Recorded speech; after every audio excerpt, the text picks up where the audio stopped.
Doo-doo, chick-doo-doo. Ooh. That's the angle. Doo-doo, Ooh, what? chick-doo-doo. That's the podcast.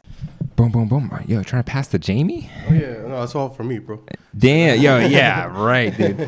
I'm trying to get some of this You stuff. want some of this, or you got? Yeah, Red I'll Bull? take a little bit, actually. I'm going to do like some Red Bull and Jameson at 3 o'clock. It's the life. Hey, man, I'm here for it. I've discovered that drinking really loosens people up.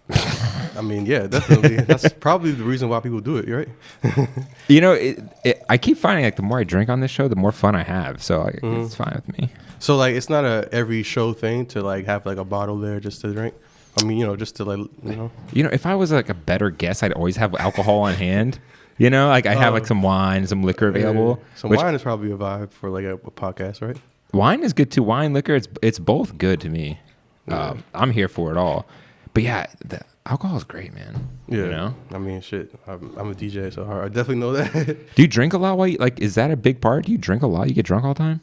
No, I don't get drunk all the time, but I do have like a drink or two while I DJ. I think it kind of just loosens me up. It kind of makes me feel like I'm one of the people in the crowd. Like I know, as someone who's like there to like party, they want to hear certain songs at certain moments, and as a DJ, like you might just get caught up in just like, okay, I gotta like pace myself, I gotta play this, I gotta play that, whatever. But like when you kind of have a couple of drinks in you, you're like, man, that'll be lit if I just played this right now, and you just play it, and then everybody goes crazy, and it's like, oh, Really? Like it helps you catch the vibe of the audience? yes, I feel like I'm looking at myself DJing sometimes, like you know what I'm saying, like oh shit, like play this right now, it's gonna go crazy, then I'll play that, it's just Like you're outside your body, and Yes. and you have that perfect buzz. It's like you can put your shoes in their place. buzz. There is like a certain level where you can get too sloppy, of course, but I've barely had those moments. I think like also just like controlling a crowd keeps you kind of like sober a little bit. Like you have to be on point. You know what I'm saying? So because like if you mess up, people gonna hear it, and then it's like, oh, okay, he sucks. So I feel like it may be a big mess up, but I feel like drinking and being a DJ are so synonymous. Like people just assume that you're like an expert alcoholic, like you're just functioning all the time. I always wonder how the people balance that. Like, I mean, I think you definitely build a tolerance. Like. try to like angle the mic towards your mouth. There you go. Yeah. Okay. You can move the thing around. Are we on right now? Yeah. Okay, cool. Hey.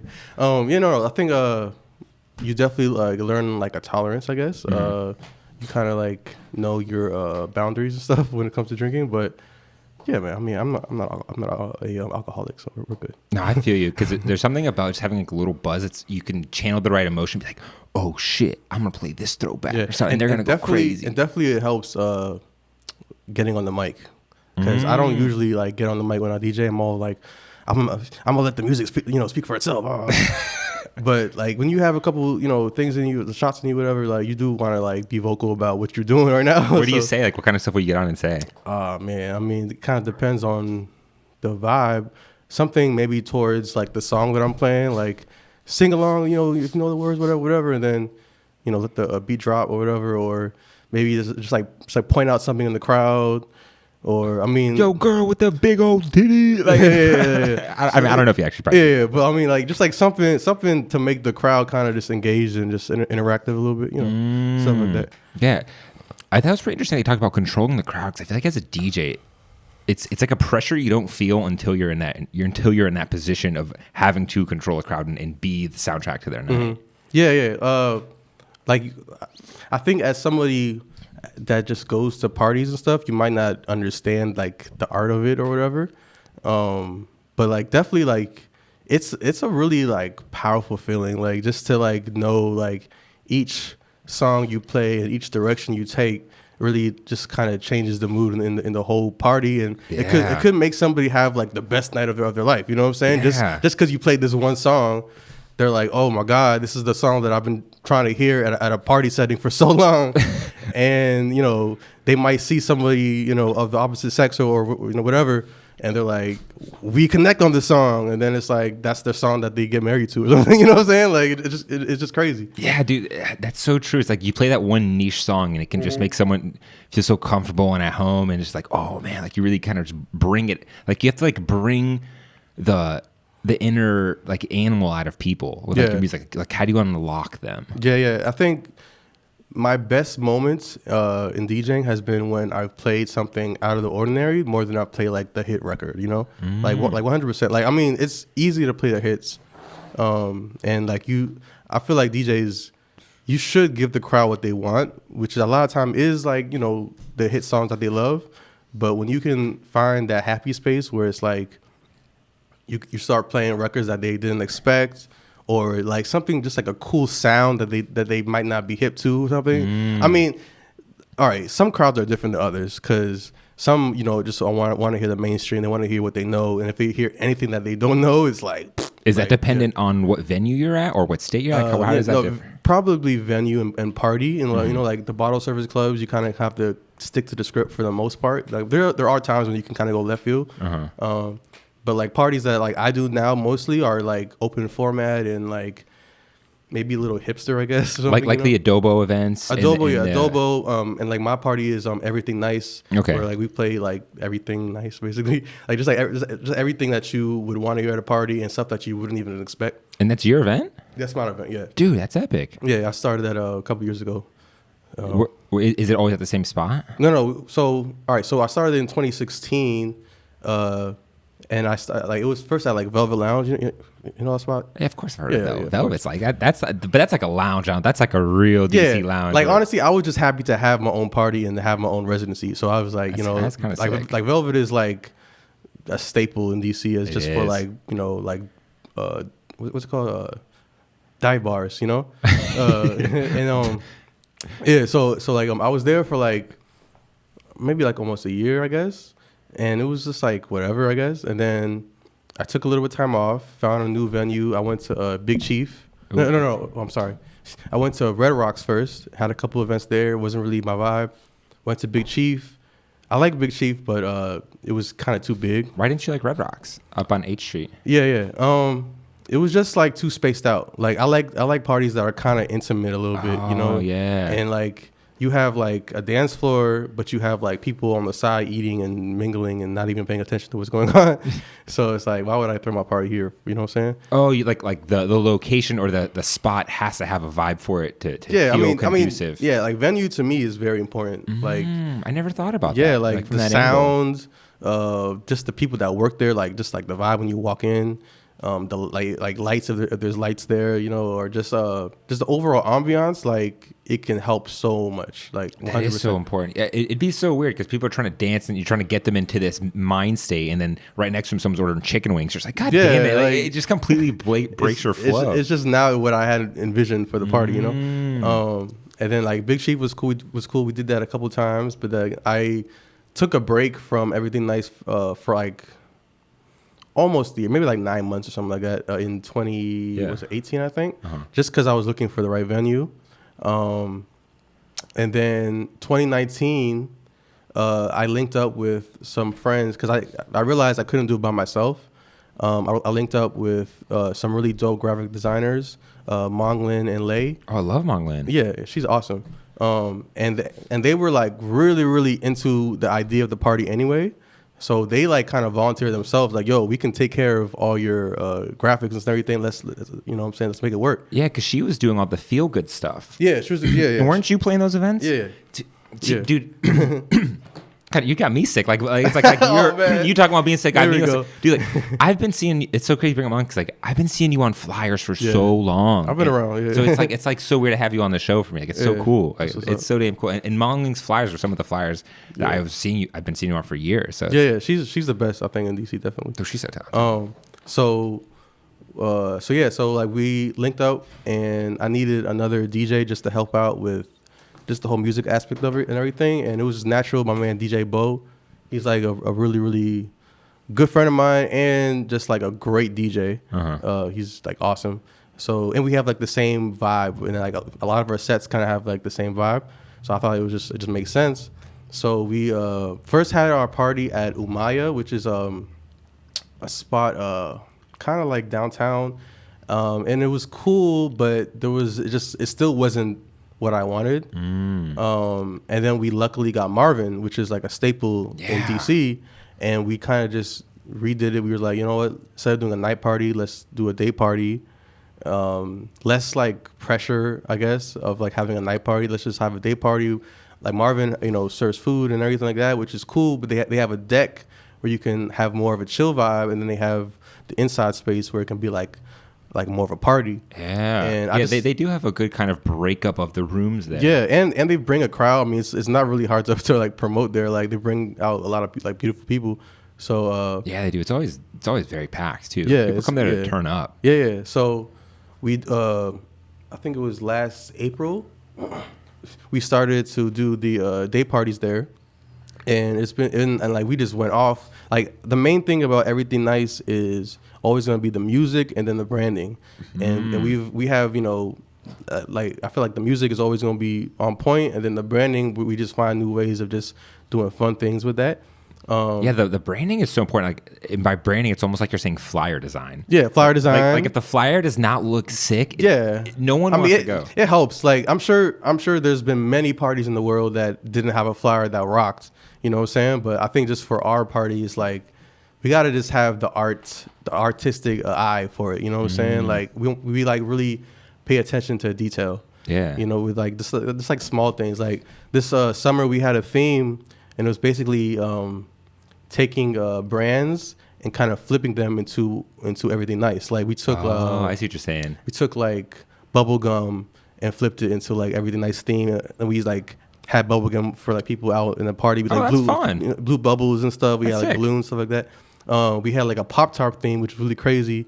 We made like our own design of like Pop-Tart. Like it was a whole thing. And did like, you give Pop-Tarts at the event? Of course. We had this one theme for cereal, and we like had each DJ as their own cereal box. That's hilarious. If you look on our IG, which is Everything Nice DC, you can like see all the flyers and stuff. Looks really crazy. Yeah, I remember seeing the Pop-Tarts when I was like, "Why is this so sick?" Yeah, it was crazy. Yeah, and it's just fun. It's like lighthearted. It's just fun, and we have cereal at the party too, which is kind of weird because like drinking and cereal doesn't really mix. But What made you want to do your own night? Like, what made you want to start your own sort of party? Like, what made you want to do that? I just felt like it was time because I was doing everybody else's party. So, and that was something that I wanted for a long time. Is that because you want more control over the music, Yeah. or you want to make more money, or is it everything? Well, the money. I mean, I want to make more money. True. But that's gonna come like a little bit later in the grand scheme of things. Oh, so Everything Nice is more of like, let's start something now, and in the future, it can become something Yeah, big. yeah, no, because I have big ideas for it, in the future. But but like definitely to control the music aspect and to have an outlet to play, whatever I want and not just stick to a script, For sure, 100%. Like it gets draining, man. Like there was definitely a time like in the past decade or whatever where I was just kind of drained about like having to play a lot of these clubs and stuff, and it kind of took away from the reason why I was doing it, Yeah, I know exactly what you're saying because, look, I can't hold a light to your DJ career, dude. Like, I mean, you've been DJing 10 plus years, so I can't hold light to that. But I have some experience.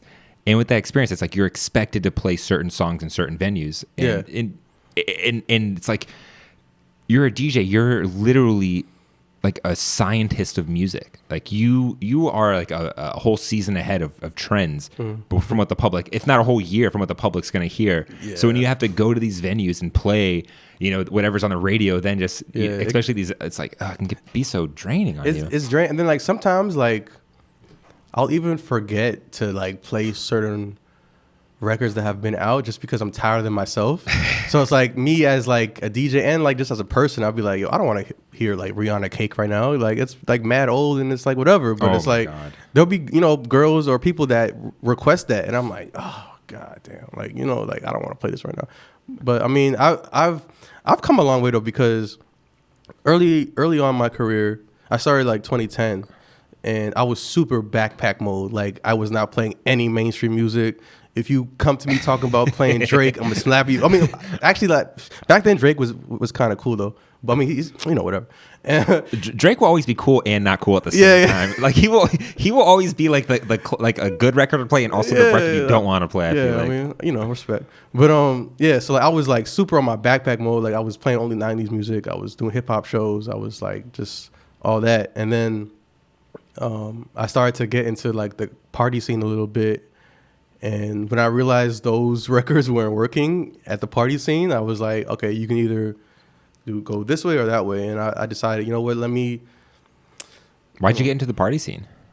I mean, they pay a lot better than doing like open mics, you know. Big facts. And you want to make people dance. Like you want to make people have fun. Like that's kind of like one of the main reasons to DJ, in my opinion. Like there's no better sight or feeling than seeing people dance from your music. You know, like having like the time of your life, of their life. You know. Was there a moment when you first felt that you can think of, or when you were like, "Damn, that felt so good to kind of get it right"? Or just like a recent time you felt like that?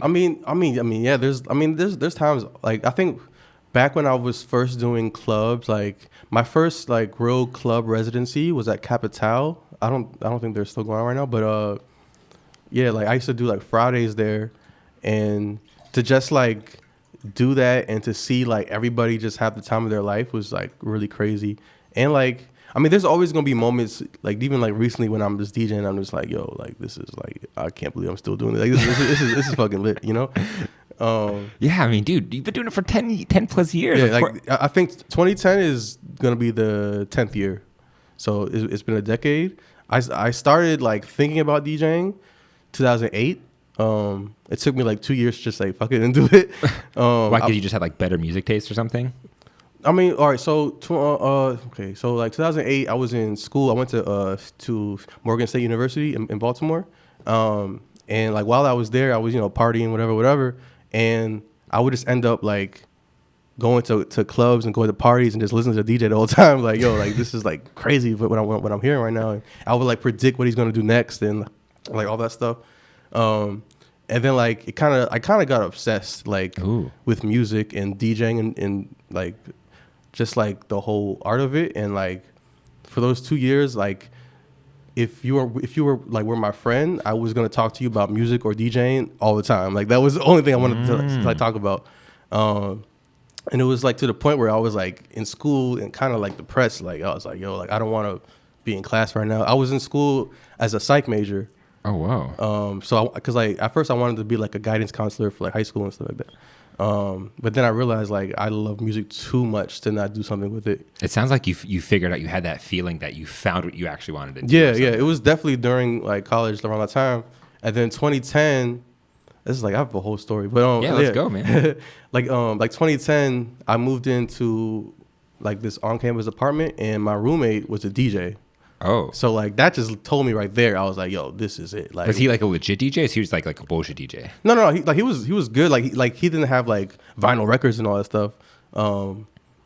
He actually had this like controller that like used your iPod. So like this was like kind of before like people were like easily getting controllers all the time. That needs to be stated. Like at this time that you're thinking about DJing, controllers were not a thing. Yeah. Like producing an EDM was not a thing. Like EDM ushered in a whole wave of shitty DJs, but like DJing at 2010, it was not that like glorified. I'm not like the greatest historian, but I can't remember when Serato came into play, but I think by then it was it was definitely like in play by then, but there were still people like DJing off CDs and like vinyl and stuff like still then, you know? Yeah. I mean, by then you should probably move on a little bit, but I mean like it wasn't like a whole easy phenomenon that now it is, you know? So like he had this like controller where you can put your iPod in the middle and you can literally blend songs off of your iPod. That's kind of sick. And it's actually really, really dope because it teaches you how to blend off your ear, like not just look at like a wave screen, you know, like. Oh, really? You know what I'm saying? Like it's literally like, okay, this song sounds good. What would sound good with it? And then you just like go scroll through your iPod. Was there any headphone mix or anything? Yeah. Oh, okay. It was like legit like a controller, but it was just an iPod. Okay, so like that like taught me how to like just really like song select and like and like beat match and all that stuff. But you played with that and you were like, yo, I really like this. Yeah, it was awesome. And then before I got my equipment, before I got all that stuff, I downloaded like Virtual DJ, which I would say to like up and coming DJs, I mean, don't stick with Virtual DJ, but it actually does help teach you like BPM and all that kind of stuff. And I was just obsessed with that stuff, man. I was really obsessed. And then just going through school, just doing the whole class thing. I was just so annoyed, and I talked to my mom, God bless her. Big shout, Mom. Yeah, she kind of gave me the blessing, and for like African parents, that's very, very like rare. What was that conversation like? So like we were just having, because we used to have like really deep conversations, and then like I kind of just told her like I don't know if I want to be in school right now and all that stuff, and she was like, so what do you want to do? And I was like, I mean, I kind of like this thing called DJing, and she didn't know what that was. So I literally got my laptop and I showed her clips of like Jazzy Jeff and like DJ AM and all them. Wow. Doing like all those things. Some real crazy and DJing. She was like, oh wow, that's nice, but I mean she didn't really understand it. But she told me, she was like, if you want to be a DJ, just be the best you can be. Like if you want to be what's it called, like a trash man, be the best trash man you can be. Like that's all I want from you. Once I got that, I was like, it's go time. Damn, like that's awesome. Yeah, That's amazing. that was really awesome. Wow, that's beautiful.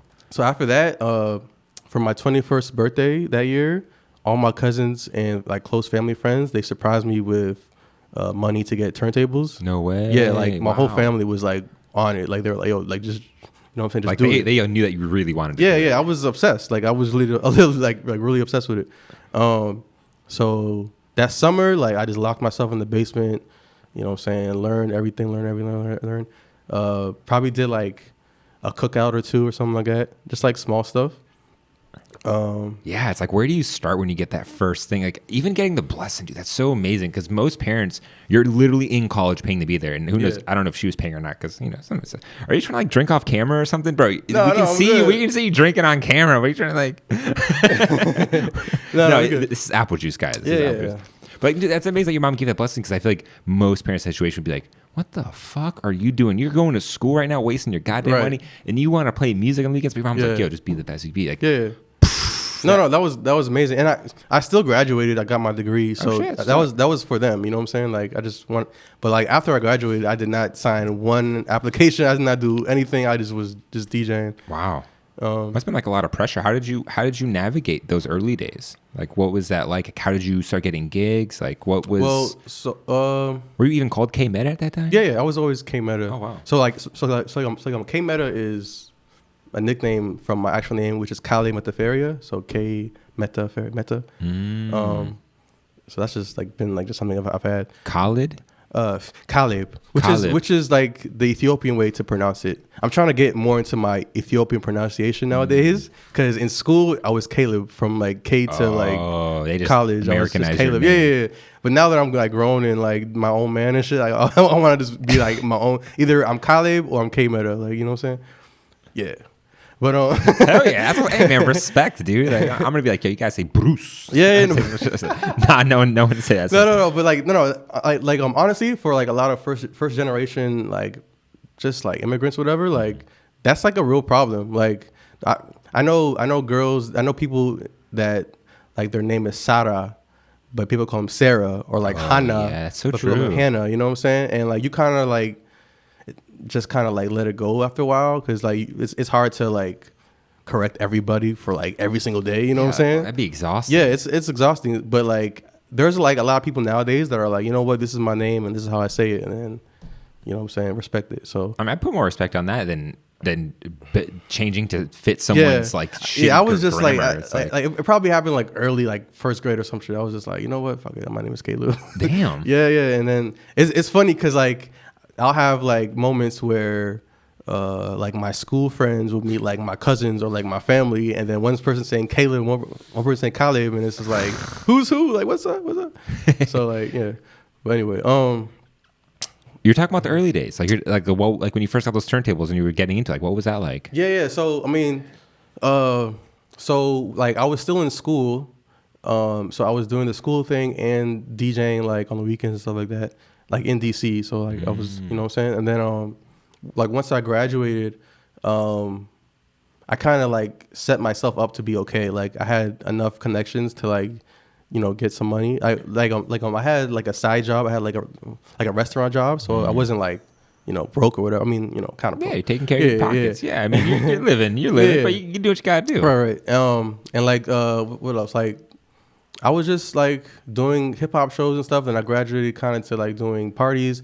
I luckily have a cousin who like promotes in the city also. Oh, shit. So he kind of set me up to like, you know what I'm saying, get a couple of good gigs. And it's like, luckily, like I'm actually good. So it's like he let me, get some spots, and then I didn't bomb, So like that's the thing. Like you can get, some like favorable like things, but you have to actually be good at it too, Yeah, especially when you're coming into it from a standpoint of like a little bit of a music elitist from the beginning, because you say like, yo, you're on your backpack shit, which makes a lot of sense, because when I was trying to do it, I was on my shit like that too, like exactly. I'm playing only dance music, but then you get into those clubs and you're like, well, I can't do that. And like also I just wanted to be able to be put in any situation and be able to rock it, like that's important too, like not only just do like underground stuff, but mainstream stuff, and maybe do weddings or do like old people events, or like just like whatever. Like I want to be able to like be knowledgeable in all things music, and be able just to like adapt. What is it about that drew you to DJing? Like what? But what is, like, you saw your roommate doing it, but what about it were you like, that's it, that's what I want to do? I mean, it was definitely in school. But like I've always loved music. I've always been the guy that was talking about like the new thing that came out. Like on the bus, I like always had like the burned CDs of like the new Lil Wayne mixtape, or like whatever like that was just out, and I was just always about music. The moment that I would probably say that made me like be like, okay, like maybe I should DJ is like definitely at a house party one time. You know how you would have like iTunes and Windows Media Player, and you would kind of like blend songs together and that. Yeah. It was like a house party, and like there was a computer playing the music, and I just like walked in that joint and started to play some stuff, and like the thrill of that was so crazy. Oh. So crazy. And like seeing how they responded to the first time, you're like, oh wait, they actually fuck with my taste. Yeah, like that was like the most amazing feeling. And then my friend afterwards was like, people actually do this for a living, right? You should like think about it. Like I was like, oh shit.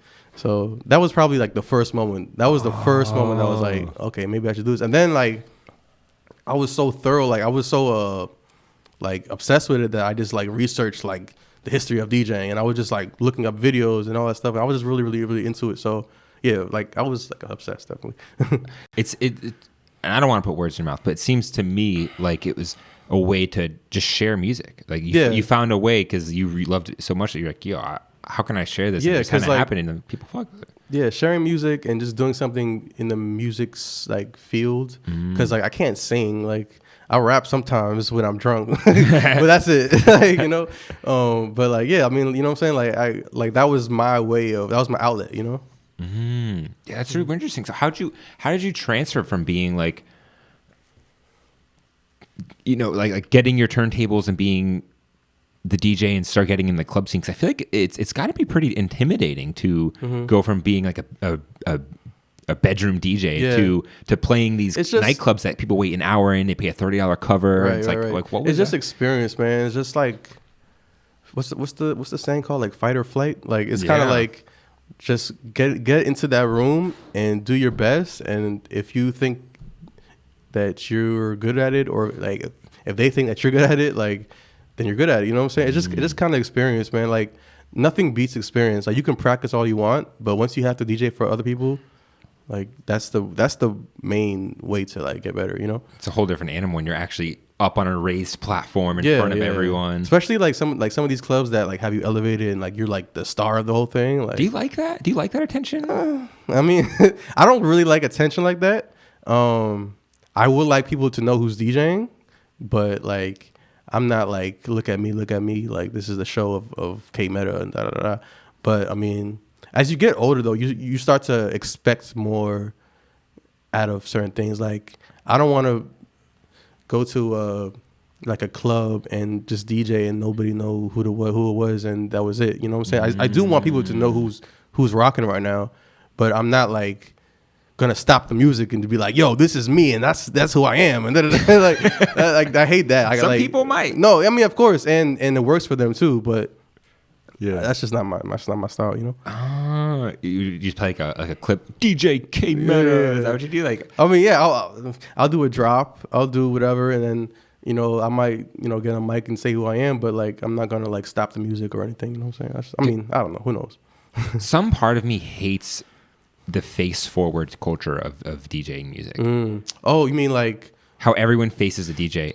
Thank you. I hate that. Can we cheers to that one? Yes, please. We might have to do a couple cheers, you know what I'm saying, throughout the conversation. Thanks. But dude, yeah, drink it, a little sip. no. Like, I hate that because, like for instance, when you're on a stage, and you know it's like a show, like a whole like a festival kind of vibe, people are just staring at the DJ. Like, I do not like that. Like. Yeah, I've always thought that was so weird. Like, it's like, dude, how about you face that hot chick behind you? Yeah, like, or how about you face your friends? I would much rather people like not face the DJ at all and just socialize and like, you know, do their own thing. Like, right? Like you know what I'm saying? At what point did the DJ become the performance act too? Like, not that the festival, probably when the festival started to come really. You think so? Hard, I would say so. Like not Well, that the DJ isn't important at all.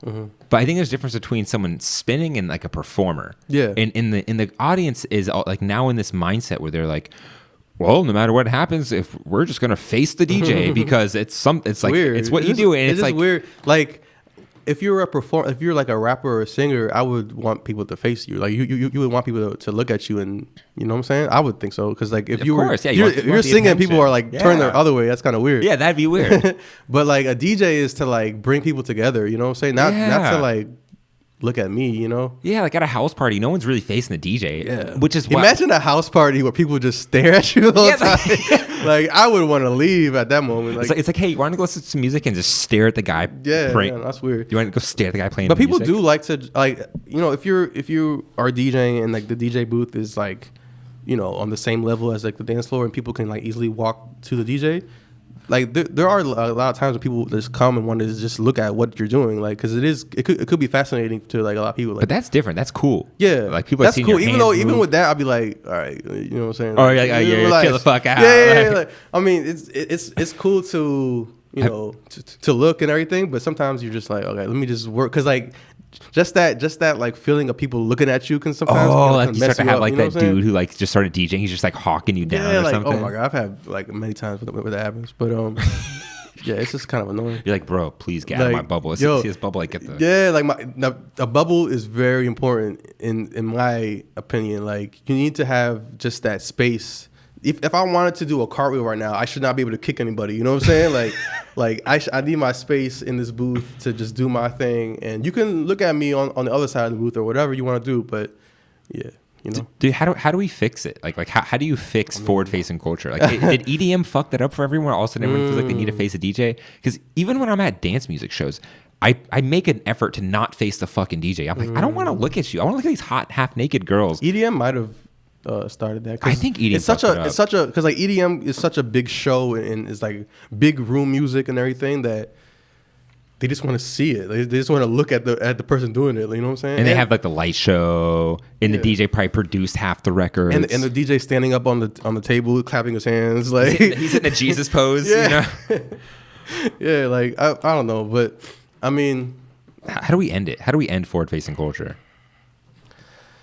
We have everybody blindfolded and they just dance without seeing. Or we could cover the DJ. Okay. Yeah. No, I mean, yeah. You think that would work? Like, you think if you ever had like everything nice and you just like put a giant sheet over where you were, people would still try to look at you? I'm too handsome for that to happen. I can't let that happen, man. I need them to just see my face a little bit. Okay. Yeah. You're not that committed to the arts. Yeah. You got a girlfriend? No, I don't. Oh, that's why you want to see your face. Yeah. You're trying to get them cheap.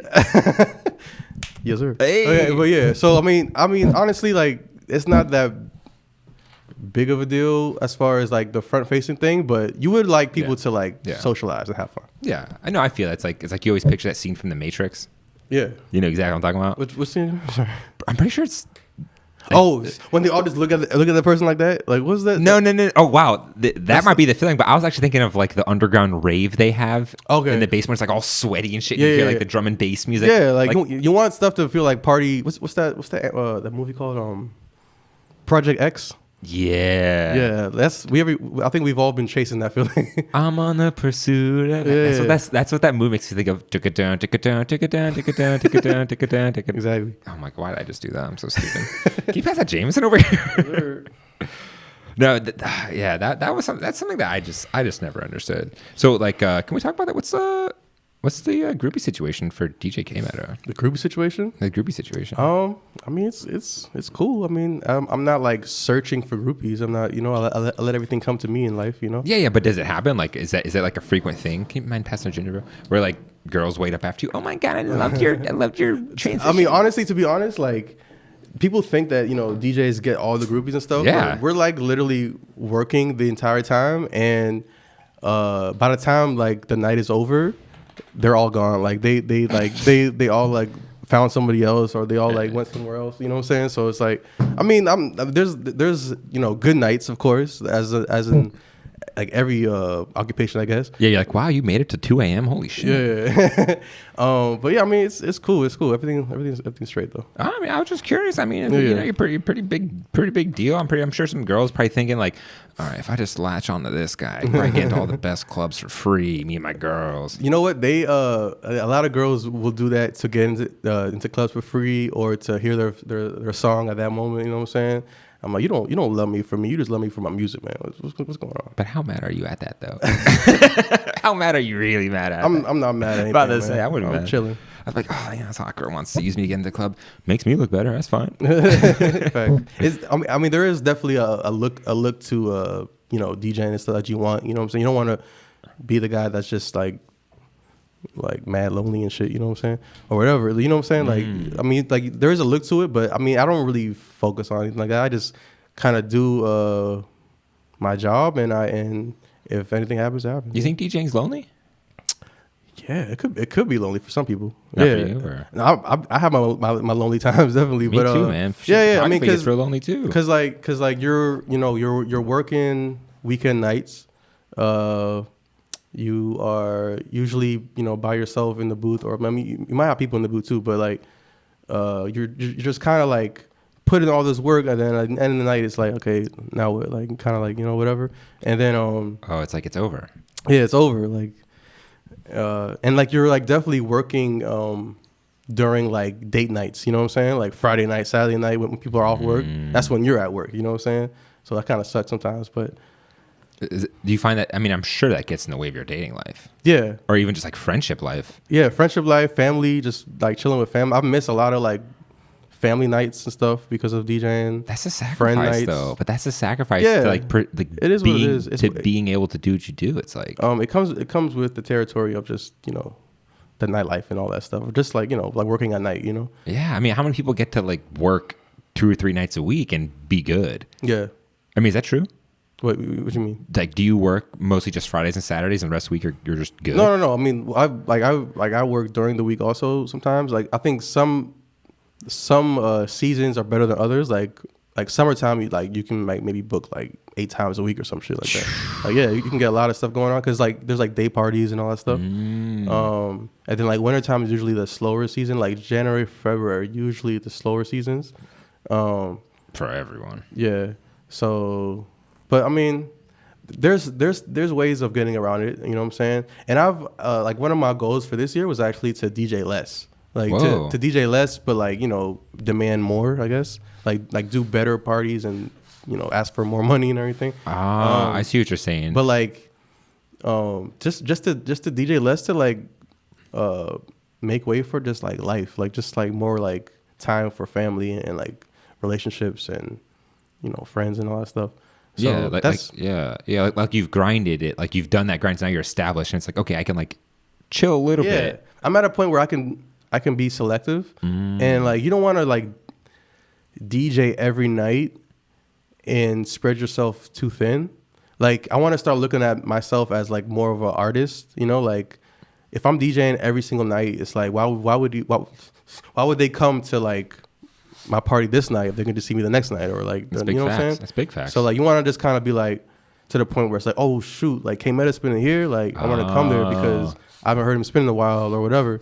But it's hard though because this is my full-time job, so you do have to pay bills and stuff. Big facts. You know what I'm saying? So, but I want to just DJ less and DJ like more quality parties, stuff that's like where I can get in my bag more. You know what I'm saying? Well, like the whole everything nice. Everything like nice. That blew up. That's a big deal. I want that to be like my main party throughout the year. Like You know what I'm saying? And then just like the cool stuff in DC. Like I like doing just like the really cool stuff in DC. You know? What's like something cool in DC? Like doing like feel good parties. There's like a lot of dope collectives right now in DC that There are. that I don't think it's really been like that for a while since I've like been here. Like I mean like growing up and everything. Like growing like you know like what's it called? There was like Rock Creek Social. They like usually did like the cool stuff in DC. Uncle Scooty. Yeah. Facts. Had him on here. And like now it's like there's so many collectives. There's like, you know, Adobo, as you said. There's Joy Club. What do you mean with collective? Like, what exactly is this collective? Like, what are they doing? It's mostly the DJs themselves throwing the parties, doing like the parties that they want to go to. That's funny. You know what I'm saying? Because like we're not really relying on the promoters anymore.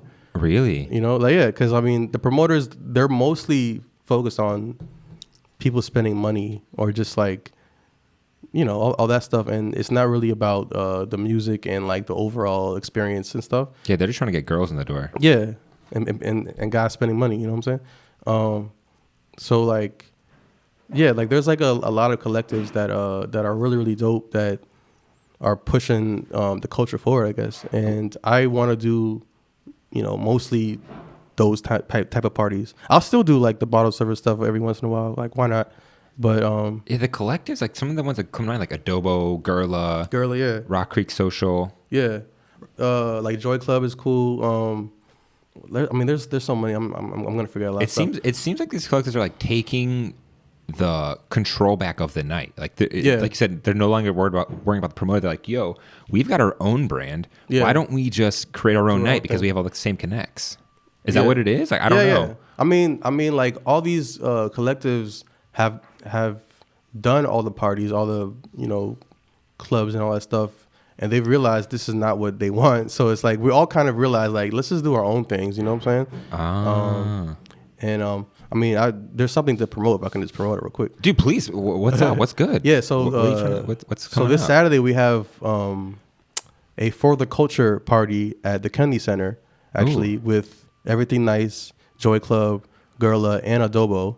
It's kind of like all like the fresh, new like at the Kennedy Center. At the Kennedy Center, it's actually the Broccoli City like pre-party kind of like it's like the first like row of like events that they're having. Is Broccoli City this weekend? No. It's in May, but like this is like their first event that they're throwing to like lead up to the festival. Ah, it's sick. And it's basically just it's literally called For the Culture. Like it's all of us. We're gonna be playing our own styles and everything, and it's from 7:30 to 10:30, I think.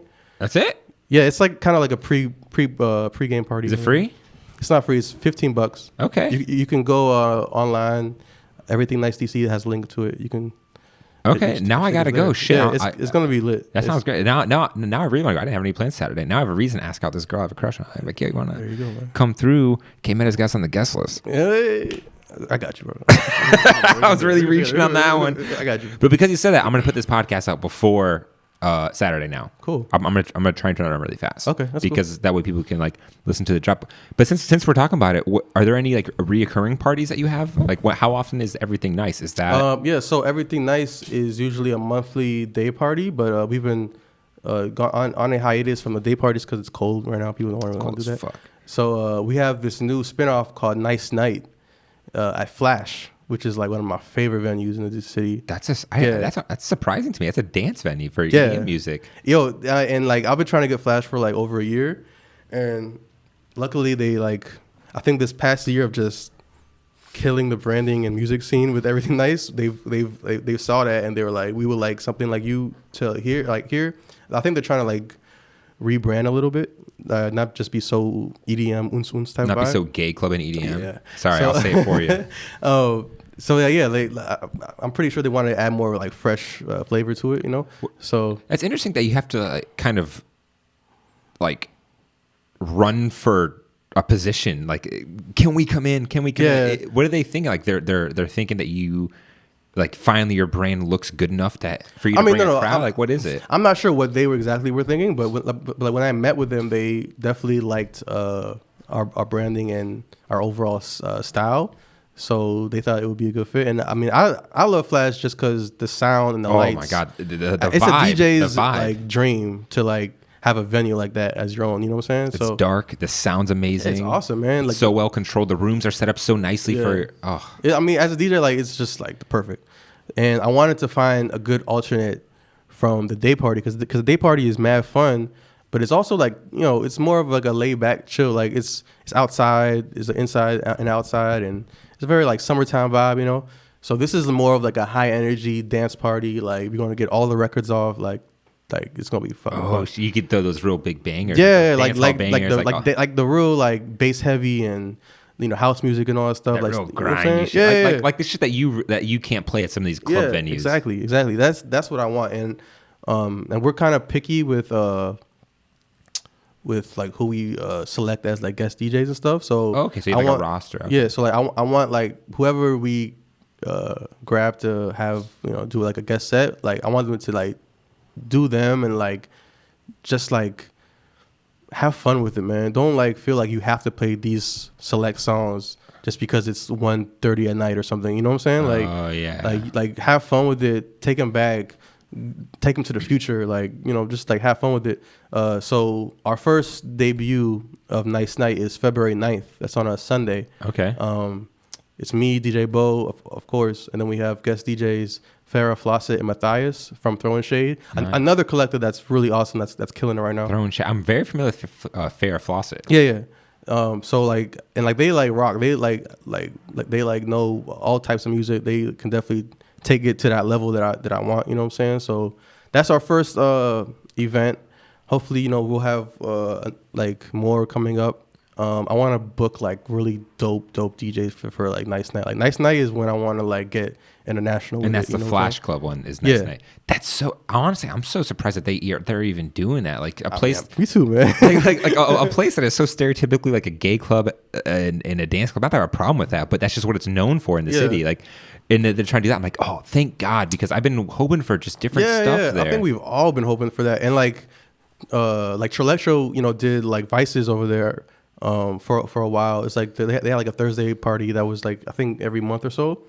So like that was kind of like the knock on the door just to like. Are you gonna be playing on the middle floor, the main floor? Yeah. Oh shit, dude! Main floor. Oh, dude, and then like so sick. Once it gets warmer and, you know, hopefully we can pack it out, but we'll start having like the rooftop too. The rooftop is really dope, dude. Too. I know a lot of girls that go to that summer rooftop party during the day. That is a crazy party. I was trying to get Nice Night to do on like a Friday or Saturday, but that joint is booked till forever, like because they always have those parties there. So it's like, dude, Flash is so funny because I know about the day parties because there's like a summer I went to Flash like every weekend. I don't know why, I was just going. And I used to make these stickers, like I used to do like dirty Instax stickers where it was like just dirty shit, like me grabbing someone's butt cheek, and I'd take that Instax and I'd scan it and I'd turn it into a sticker. And I remember I stuck up a bunch of them around Flash, just like all over the place. Like I was just drunk, just like.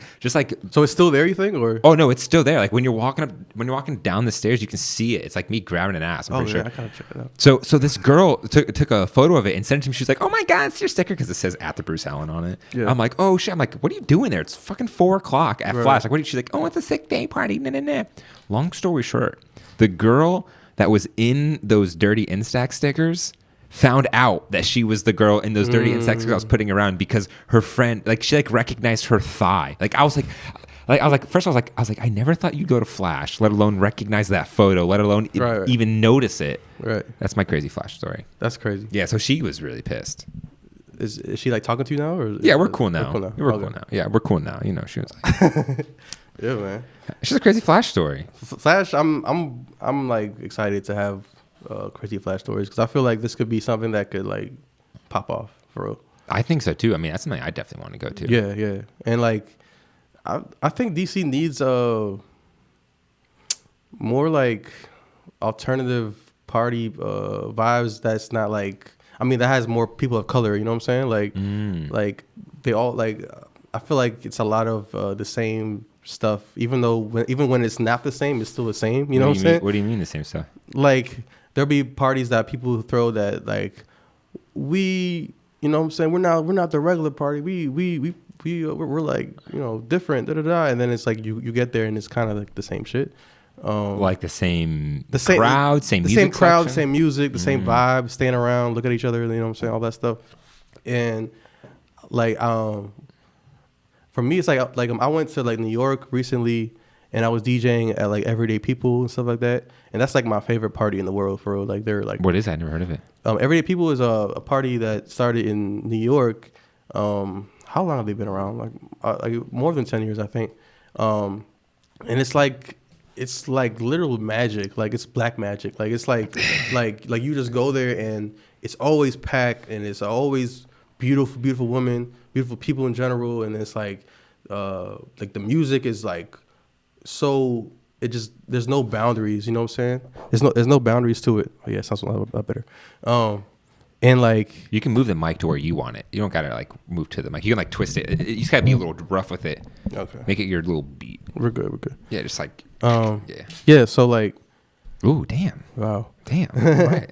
Yeah, so it's just like basically a party that started in New York, and it's like great music and everything, and then they travel too. Like they travel like everywhere. Like they go to LA a lot. They go to Miami. They go overseas. They were just in Africa this whole like winter time. They went to South Africa, Kenya. So it's like a legendary party. Like, why is it so Yeah. good though? It's just like the vibe they curate. Yeah, like the vibe they curate, the music, the people. I think it's mostly about the people. Just like it's called Everyday People because they highlight the people that come. You know what I'm saying? And like you just see so many different types of styles and just like good, different people. You know what I'm saying? Oh, it's sick. And like so like recently they had it in Ethiopia, and I was in Ethiopia, and I did the first one there. Whoa. And it was huge. It was like probably my highlight, like one of my highlights of my career, definitely, because like for the first time I felt like I had like my country on my side. Like I mean, you're playing in your country. I was in Ethiopia doing my favorite party. That's not my party. And it was like probably like 1,000 people there. Wow. Like it was crazy. Like that's a lot of yeah, it was like they packed that venue out. And then like from the moment I pressed play to like the moment I stopped, I like closed it out too. I was like the last DJ, and then it was DJ Homme, who's also the creator of Everyday People. Mm-hmm. So so like I like from literally the moment I pressed play to like when I stopped, like they were on every single song. Like it was like everything I did, like they were going ham. Like when I did like the hype trap stuff or whatever, they're going ham. When I played Ethiopian music, they're going to ham. When I played Afrobeat and like That's all that sick. stuff. So yeah, like that was like a highlight of my career, definitely. Yeah, I can imagine you're literally across the world playing your favorite party Yeah. in your hometown. It's like what It was so surreal. That's amazing. Like I would literally, like I felt like I had an out of body experience at some point. Like I was just looking at myself and looking at the crowd, like, oh, okay. like you're like above in third Yeah, person, like yeah. looking at yourself doing this. Like this is why you're doing it. No, that was awesome. That's and, so sick. And that was the first one they had there, so they're gonna, repeat it. I'm pretty sure they're gonna do it next year also. And whenever they have it, I'm there, man. Like that's gonna be crazy. Mm-hmm. So so I was so basically what I was saying before was I went to New York and I did that party, and I saw the response from the crowd when But you did that in New York at some point. Yeah. Okay. I've done it in D.C.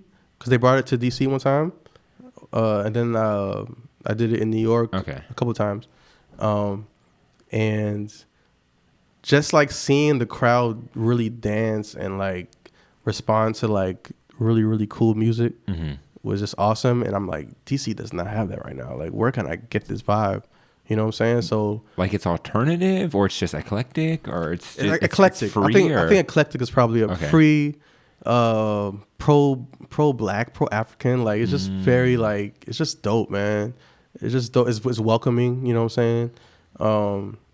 And I just kind of want to bring that vibe to like DC whenever I spin. I mean, it's hard sometimes to take it there and to that level, but like now it's like I'm just like traveling and just seeing different crowds. It's like I need to have that vibe here. Like I need that. It's gotta be pretty eye opening, like traveling and seeing how different audiences and places react to certain different genres. areas react. Yeah, exactly. Different cities and stuff react to different genres differently. Like I spun in like the Bay Area, and like you can play all the hot songs, but once you play Bay Area music, they go crazy. Like that's the stuff that they want to hear. You know, like LA, like LA, they want to hear LA music, whatever. You know what I'm saying?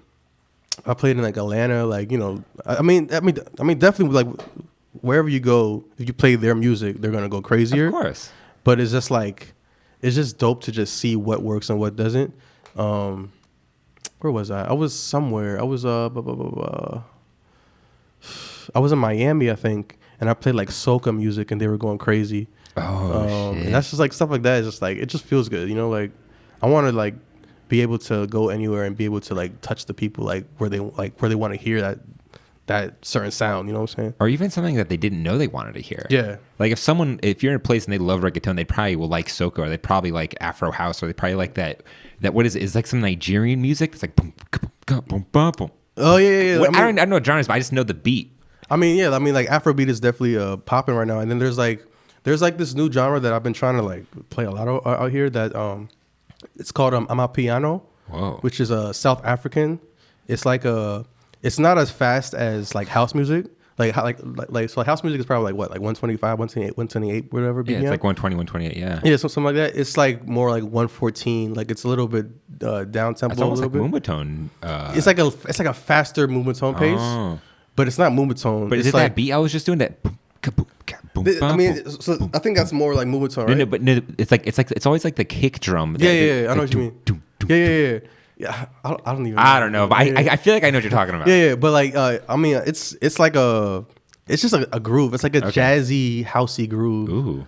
And like, it's kind of crazy, man. It's like if you go to a party and you hear it right and you see the people like respond to it, it's like, oh my God, this is amazing.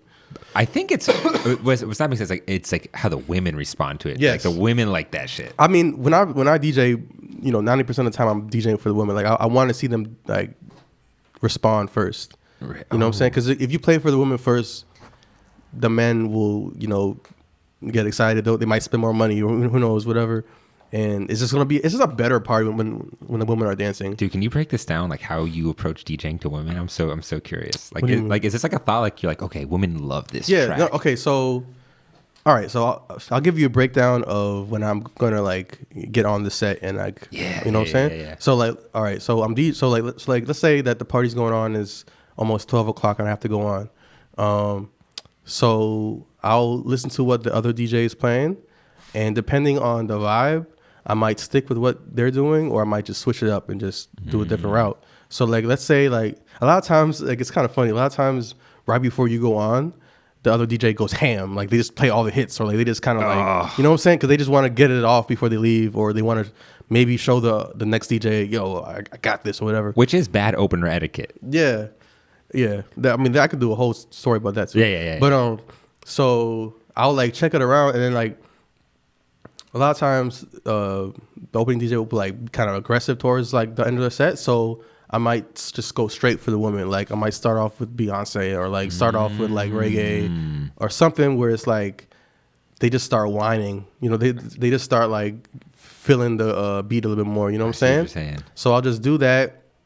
Maybe hit them with nostalgia. Like I feel like women love like just like nostalgia too. You know what I'm saying? They do. They're more connected to emotions and stuff like that. So like I'll get into that, and then like I'll slowly but surely get like energy up, more up, and then I'll just play it for everybody. You know what I'm saying? Or it's like sometimes I'll just get on. I'll just go ham. Like I'll just like that was the vibe or something. Yeah. Like I'll just like, you know what? It's too slow right now. Let me just like go ham, and then. Like you sense it from the crowd and from the music. Like it kind of seems like you're kind of doing this balancing act. Yeah, like sometimes I'll walk into the party while there's an opening DJ, and I'm looking around, and it's like, okay, we need to turn this shit up a little bit. You know what I'm saying? And I'm not like, if I were to say like what like vibe I like the most, it's probably not even like the whole turn up vibe. Like I like it when it's like a real like a dancehall Afrobeat groove where it's like people are just dancing, and it's like the best feeling in the world is when you look up and like women are literally closing their eyes and dancing. Like that's like the like because like they like feel it so much. You know what I'm saying? That's the best description I can think of. It's like that slow burn where it's just like a constant state of moving, not just like moving when it drops. Yeah, exactly. It's like exactly. So like. I forgot where I was. I was just talking about how you channel the women in the sets. Yeah. So I mean, I would probably definitely start off playing for women, going to playing for everybody, and then like end of the night I'm always playing for women. Like I have to slow it down, or like just play like the sing along stuff, or just like the sexy stuff, whatever. And yeah, I mean that's basically Is there a certain song where you're like, all right, panties getting wet? Like, is there a song right now where you're like, this is the someone's getting some tonight song? I'm just curious. Yeah, no. I mean, there's classic songs like, for instance, this is the random. I don't know why this song is popped in my head, but like this song by Rihanna, "Watch and Learn." Whenever I play that, girls love that shit. Like it's just like the one. You know what I'm saying? There's so many other songs, but like I don't know why that was the first one I thought. But yeah. But no, I mean, there's like certain songs that like certain like tempos too, like certain BPMs that are kind of like, you know what I'm saying, they like feel it more. And like I hate it when guys just kind of play straight trap shit. Yeah, because it's like if you're playing trap shit, you're playing for dudes.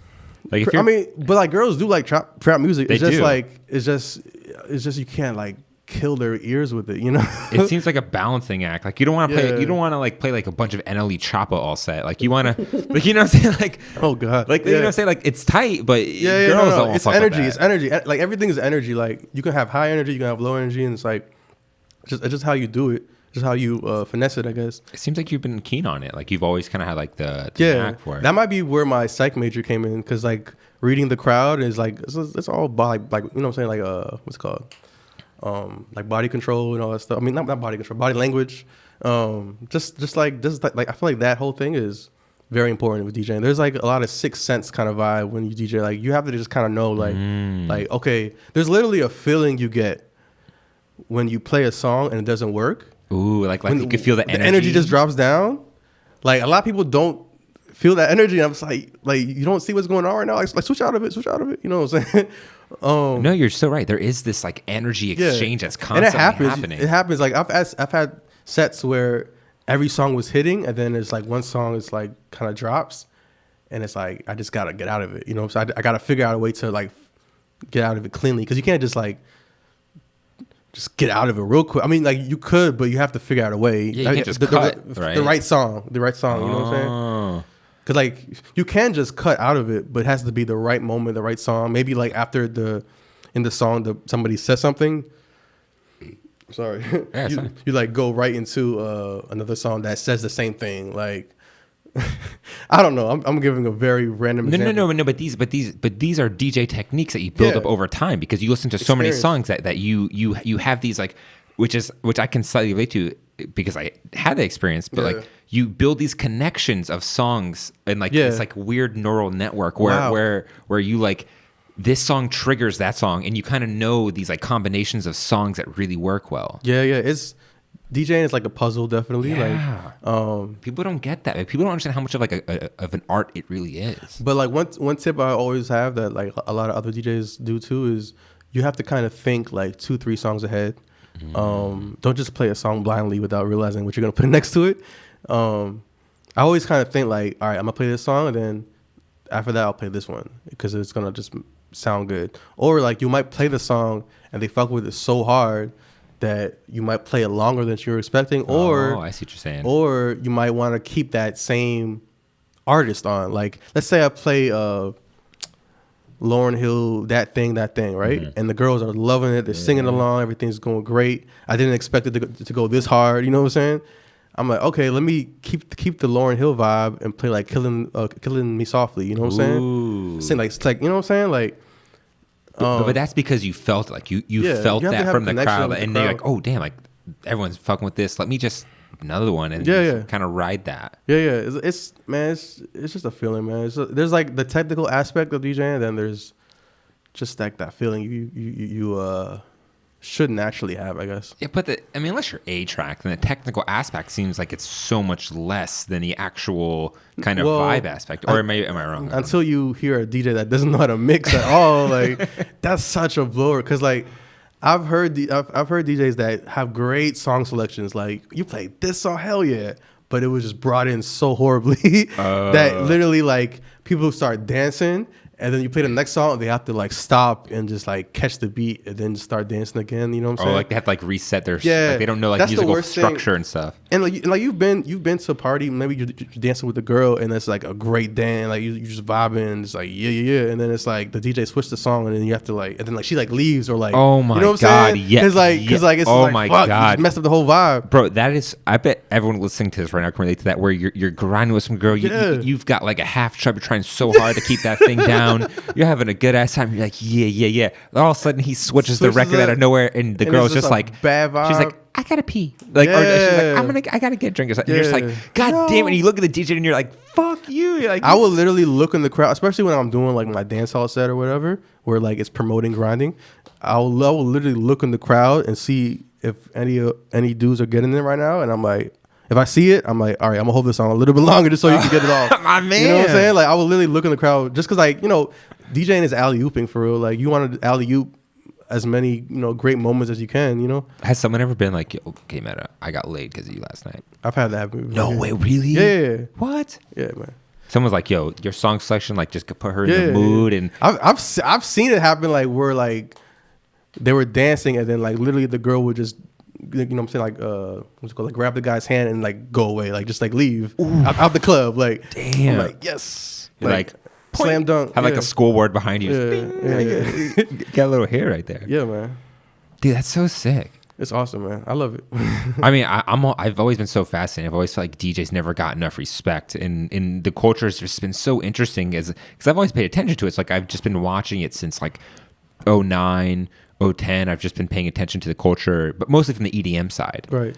And I even like when we were talking about the Face Forward, I'm like, yeah, I feel like it's been shifting so much where even now DJs, it's like you have to produce. Has that ever crossed your mind? Like a thought of producing? Yeah, as a DJ? I'm just like I'll be like procrastinating when it comes to that. Like I think it's like It's a whole other world though. yeah, it's just for me it's just literally learning the technical aspect of how to make music that is just like so tedious and time consuming that I'm just like ugh.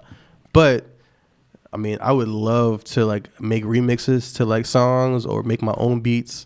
Like do all like I think if you want to really excel in this music scene when you're a DJ, producing is like 100%. Like, Yeah, it seems like the hack. Like you could be a shitty DJ, but if you produce good songs, it doesn't matter. a lot of producers are shitty DJs. For Yeah, real. they are. You know what I'm saying? So like, imagine if a really good DJ produces, like, you're a DJ premier. Like, you know what I'm saying? Like, I can't tell you how many times I've been at a show and the DJ produced like one or two good songs and they're headlining, and I'm just saying, I'm like, you can't fucking mix to save your life. I'm like, your track selection is trash. Like everything's bad about it. But yeah, you're right. It's like, but the hack that you have, like the thing that you have is like, you know what gets people going. Yeah, like you know the rhythms, you know the certain sounds. I think that's where, a lot of DJs, like, they should get into producing, man. Because, like, we, like, 100% know what works and what doesn't work and what sounds are, like, the ones that just, like, be rocking in the club. Like, just, you know what I'm saying? Like fucking, like certain, like, bass lines or, like... Here's a thought, and hear me out on this. Okay. It's going to seem crazy. Yeah. Do it. It's like, no. Yeah, okay. Yeah. Instead of you producing, because it's look, that's a whole nother thing. It's like musical, technical. It's a whole nother world. I get it, and that'll take so much more time. I don't know if not everyone has that amount of time. It's a lot of fucking time you guys spend doing that stuff, right? You're right. What if you just worked with a Another producer, a ghost producer, like, yo, I want a beat like this with these sounds, and you worked on the tracks together. You didn't produce, but you like kind of directed it. You know what I'm saying? Like, I don't think there's anything wrong with that. No, I mean it's plus it's straight. I've actually so like my friend so like me and my friend DJ Bo, we actually have like started to like work on stuff because he produces, like he's really good at that too.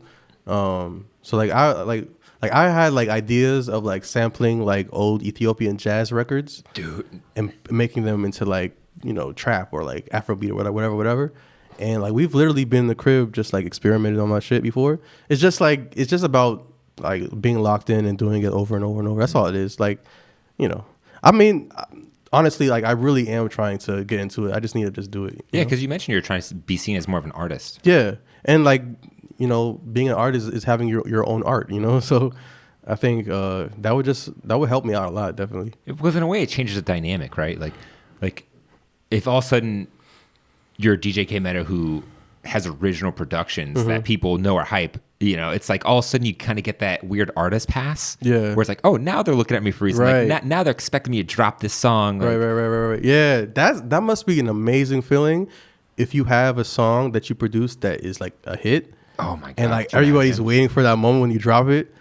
And like you're just like toying with them the whole time. And then it's like, bam, that's my song. Everybody goes like, I need that feeling. But what's also sick is that since you're always DJing, you could sneak these songs that you're working on into your set and just see how they vibe. Like that is a thing that producers don't have. Is that they're not on. They don't have boots on the ground. Like where you could like sneak it in for a segment just to see. Does it sound good enough as these other songs? Yeah. Like is the bass hit in? It's like a levels right. And all that the stuff, levels right. Like I've seen many DJs do that too. Like they have records that they've produced or they've like remixes that they've done, and then they've sneaked it in and try to see how it sounds. I have like even myself. I have I might have like blends that I've made at home, just like fucking around, and I've tried it out in the park just to see how it sounds. You know what I'm saying? So like I have ventured in that a little bit. Yeah. It's just I needed to just get it official. You know? Yeah. No. I just think I'm just so fascinated by it. It's all, you know, Facts. it's like, it's so cool just to like sit with you, someone who's been doing it for so long and talk about it. You know, it's like, it's awesome, man. it's like, fuck, you're the DJ career I wish I had. You know what I'm saying? I'm still working on it, man. I think in this new decade, I want to just kind of boss up more and like, just like have my own thing, like, you know, everything nice and everything. I want that to grow. I wanted that to be more than just party. Like I want to do like charity events and like, cause like even the name Everything Nice can just mean so much. You know what I'm saying? Very brandable name. Yeah. So a lot of things you can do with that. You know what I'm saying? So I want to just work on that a lot more, and then just work on my personal brand. I want to just kind of just like take it to the next level, man. You know? Can you start a collective? I mean, Everything Nice is my collective. It's me. Okay, well, there you go. Yeah. So, Or the official collective. yeah. You know, like the Adobo guys. See, I was geeking so hard, dude. The Adobo guys, they posted a photo from one of their parties where I reposted it at my story and I put modern art under it. It's literally a girl like bent over twerking on a grandma. And the grandma is seasoning her ass with adobo, and then the faces of people around them are like, and I was just like modern art, and I love to do shit like that whenever I love see. adobo, man. No, that they have probably the most wild fun party right now. Like I did a adobo event, I think in December. That was my first one, and like they pack it out. People would be dancing, like man. Well, they're really representing for the Hispanics, which is something that goes underrepresented in this. Yeah. No, I mean, I had a whole like conversation with Pedro about it. Like, Who's Pedro? he's like the main DJ for Adobo. Oh, okay. Like literally, that's like $1 million idea. I think like y'all can go global. Y'all can do so many different things. The brand name is great. Until Adobo. Goya decides to sue your ass, but the brand name is great. Man, I don't know. I feel like at some point they might have to get their own seasoning. You know what I'm saying? Yeah, well, at some point they just gotta be like, "Yo, Adobo, let's link."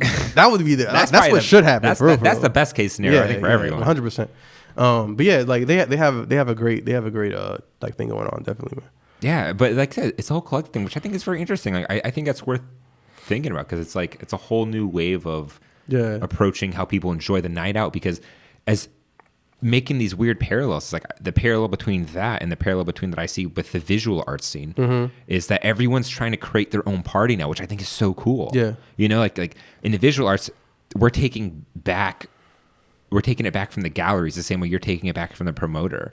You know, like the gallerists were like, "Oh, fuck your gallery! I'm gonna pop up in this warehouse. I'm gonna get my own DJ. I'm gonna have my own bar. I'm gonna sell my own shit, and I don't need you." And you're like, "Yo, like screw the promoter. I'm gonna get out of your stupid club where I gotta play 50-cent songs." And like a lot of the consumers, they want to do stuff. They want to do like the hip thing like that. They want to go to see like the guy doing it like themselves. You know what I'm saying? Like, and like a lot of people don't want to really go to the club and spend all this money anymore. You know what I'm saying? So, dude. Dude, I don't go to the club and spend money. Yeah. I don't know. I don't go to the club unless I know the bartenders or I know the people. Well, you probably know everyone. You just walk in. You're like, there's some clubs where like I still gotta pay for shit, of course. That's wild. And then it's whatever. But I don't really freaking them that much, honestly. True. You know.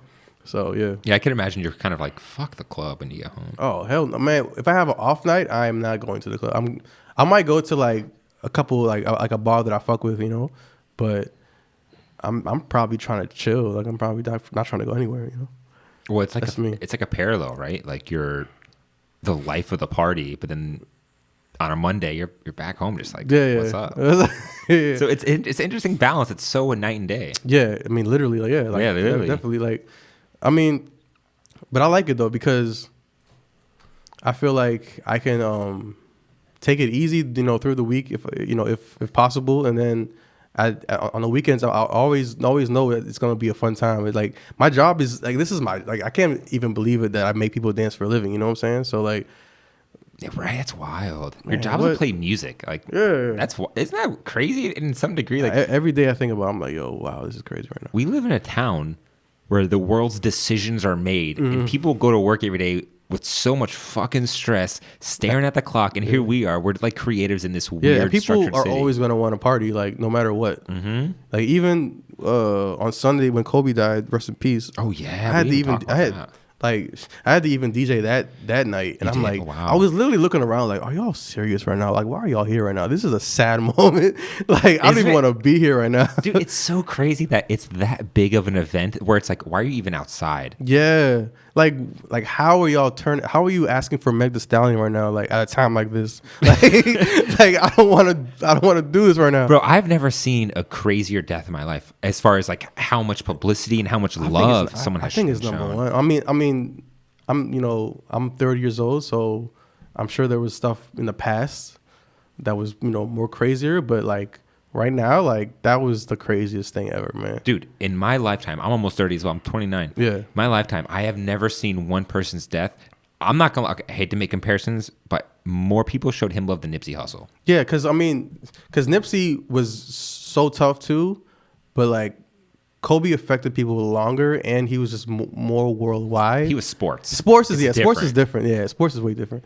And like, man, it's Kobe, man. Like oh man, the TikToks I saw that like Kobe, and like throwing in the trash, and it's like I never thought about how ingrained in the culture he was. Like, yeah, man. Like you can't take a shot into the trash can without the whole saying Mamba his mentality, name. and it just kills you, man, because it's like he like recently retired, and like his life after basketball was looking to be amazing. Like he won an Oscar, like he was getting into like such a space that was just amazing, and it's just like. He was always such a good guy. Like you could he never did anything wrong publicly. He was always just such a stand-up dude. Thing. What was on there? Like the rape thing? Oh, fuck that girl. Whatever. Man, fuck that. I didn't even think about that. Man, whatever. But no one's perfect, right? But besides that, it's like, dude, this guy was the beacon of everything. He was like a role model for getting shit done, like for just having a mentality of like, even though I don't want to work, I'm gonna work and I'm gonna be the best at it. You know what I'm saying? Like, there's a lot of things that you can take from his mentality and just use it, like, you know what I'm saying? And, dude, I think it's wild that his success is what killed him, because he died in a helicopter. That's rich, successful people shit. Yeah. Like in a weird way, like him being so fucking famous and big, and him being who he was, where taking a private helicopter like is a normal thing. Like that's what got him. You know what I'm saying? Like, whoa, like that's not normal people shit. Like that's 1% shit. I'm just mad they rode during all that fog and stuff. Like, so I don't know much, but what I heard was that it was a very experienced pilot. Yeah, I'm sure it was. And apparently he got permission to fly when you weren't supposed to be flying, but he got permission to fly because he was so experienced. Mm-hmm. Like that was apparently the justification.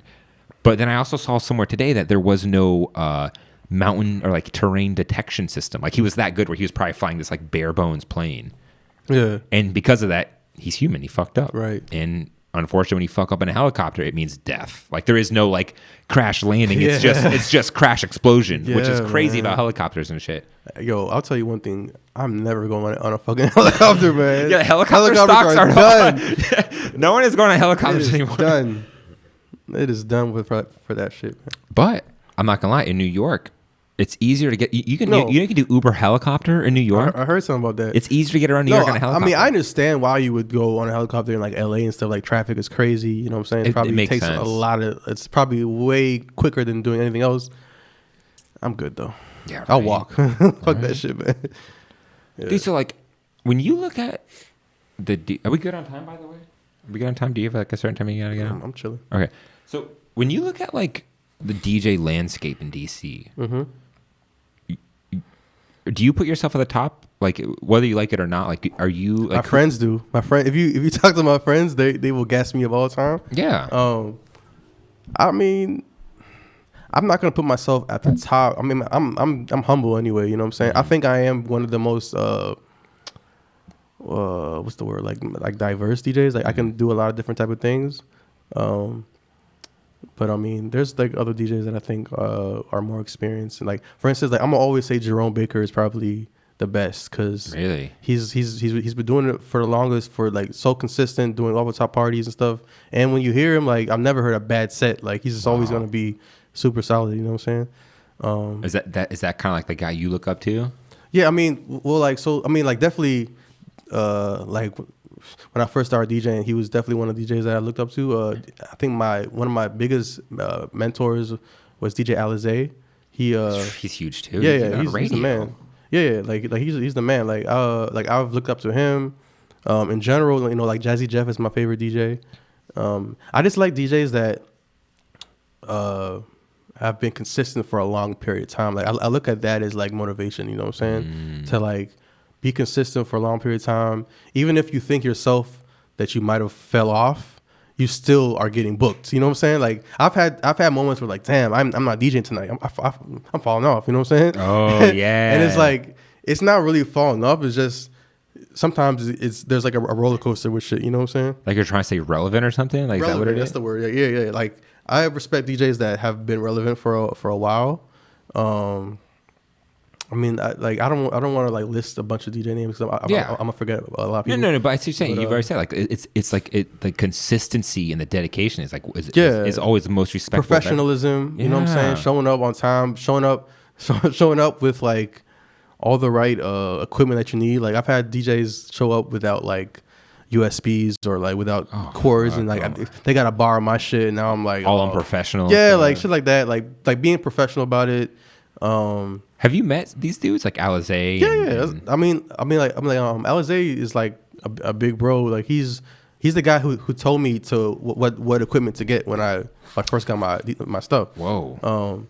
And like Jerome is like my big bro too. Like that's my man. That's cool that you're kind of they're your friends and you play alongside of them. Yeah, I mean, so from a distance. At this point, like I pretty much have met most of the DJs that are like doing it in DC. Like you know, it's like the real career DJs. I'm sure you see so many flash in the pans. Yeah, I mean, there's DJs that just show up out of nowhere and stuff, and even that though. I mean, I'm always respect you if you respect the craft. You know what I'm saying? Respect yourself and everything. So, I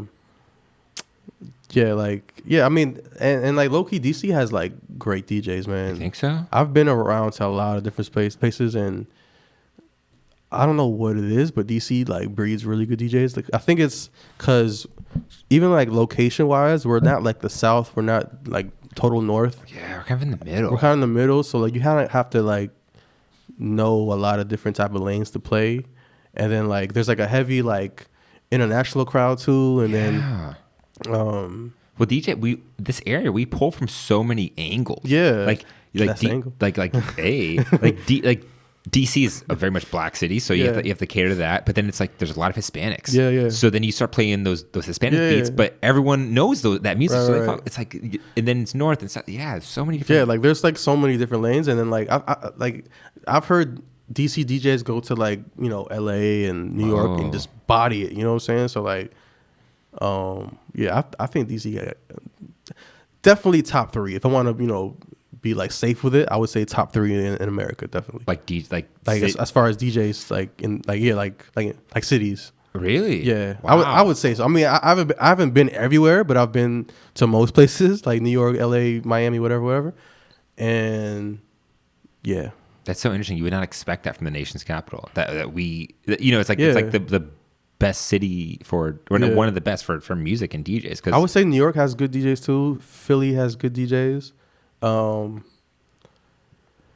that's a given. Yeah, but like I really want to go to Chicago. I've heard Chicago is pretty dope too. But but like DC got it, man. DC got it, bro. It's so interesting. Yeah. Yeah. So just how much insight you have on the DC scene is so wild. Like I feel like you've seen so many venues come and go, like so many places. Also, another little promo thing. Yeah, what's good? So Big Chief, it's not that far from here too. They're closing this Friday. Yeah, which is like kind of sad, man, because like Big Chief was a place where like we used to like we have been there like so many times for the past 3 years. Like I've personally thrown events there. A lot of people I know have thrown events. Yeah, they're always welcoming. You know what I'm saying? Like it's just a lot of great times I've been to Big Chief for real. So they're I guess they're reshaping their whole thing. So I don't know what's going on with that, but probably just updating. Like that area is getting so different. It's changing. Every city's so wild now. I don't know. I know there's probably some kind of bullshit politics with it, but all I know is the last party is this Friday, and I'm DJing it. I'm DJing alongside Malcolm Xavier, and we have some special guest DJs also. But yeah, like if y'all listen, man, pull up to that shit if you can. Hell yeah. Well, K-Mana, dude, I'm not gonna lie. Like, I feel like that was a good ending. I feel like we should try ending on that note. That's fine with me, man. Yeah, 'cause I gotta take a fat piss. Dude. I'm not gonna lie. I gotta be so bad. Like, I can't barely hold it. And yo, it's funny because like I was like, this is like my first podcast, so I was a little bit nervous, but I feel like I talked for another half hour, whatever. But I mean, we could. No, we're good. Okay, yeah, but yeah. I mean, I love talking. Like, it's like it's so weird because like we've probably done like an hour 45. Hour 30. We have been here for a little bit, right? Right. Yeah. But like it's right about now when it's like you could probably just lock in and do like another hour. You know what I'm saying? Like I don't understand how Joe Rogan does 2.5 hours for every podcast. Yeah, man. Like at what point of podcasting do you get to where you're like, well, I got you lost for 2.5 hours. Like I can lose you. I can get off an hour and a half, but then you're like, people are like, I'm done. Dude. Yeah. All right, guys. It's good, man. What came out to do? I can't wait for the party on Saturday and the Saturday party, which is the culture, which is for the culture at Kennedy Center. Boom. You can find tickets for that at everythingnicedc.com. Also, we have Nice Night at Flash, which is February 9th. You can find that also at the same website. Yeah, man. Sounds sick. Well, dude, I really appreciate you coming on. Thank you, man. I appreciate it. I could be your first interview, man. Yes. Hell yeah. I promise you, it only gets worse from here. I'm like the best podcast right now. I see it, man. I see it. All right, guys. Well, that's it. That's the angle. Deuces. Whew. Wow. My man. Hey. Oh, my God. He's going to get crippling this. That was amazing. Thank you, man.